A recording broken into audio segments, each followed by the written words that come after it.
দাঁড়ায় প্রস্রাব করা যাবে কি না?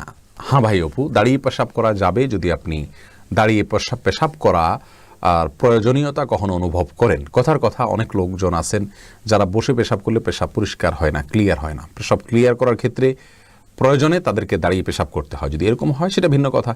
অথবা অনেক সময় দেখা যায় যে অনেকেই দাঁড়িয়ে যদি পেশাব না করেন, এমন কোনো পরিস্থিতিতে তিনি আসেন যেখানে পেশাব দাঁড়িয়ে না করে বসে করতে গেলে আশপাশটা এরকম নোংরা যে তার জামা কাপড় ভরে যাবে।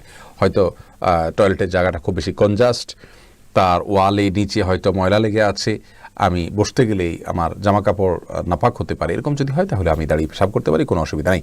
তো স্বাভাবিক অবস্থাতে, সাধারণ অবস্থাতে দাঁড়িয়ে পেশাব করা প্রশংসনীয় নয়, অনুচিত এবং সুন্নাহ বিরোধী কাজ।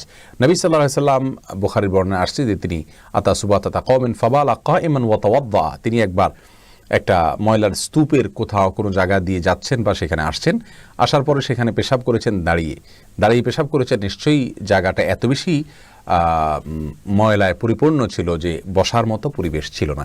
অতএব এরকম পরিস্থিতিতে দাঁড়িয়ে পেশাব করা জায়েজ আছে ইনশাআল্লাহ বিইذনিল্লাহ। আর এর বাইরে যদি দাঁড়িয়ে কেউ পেশাব করে সেটা কিন্তু হারাম হবে, বড় ধরনের কোনো কবিরা গুনাহ হবে, বিষয়টি কিন্তু সেরকম না। আমরা এটাকে যত বড় অপরাধ মনে করি, অপরাধটা আসলে এত বড় না। আমাদের সমাজে অপরাধের মাত্রা জ্ঞান অনেক সময় আমাদের থাকে না।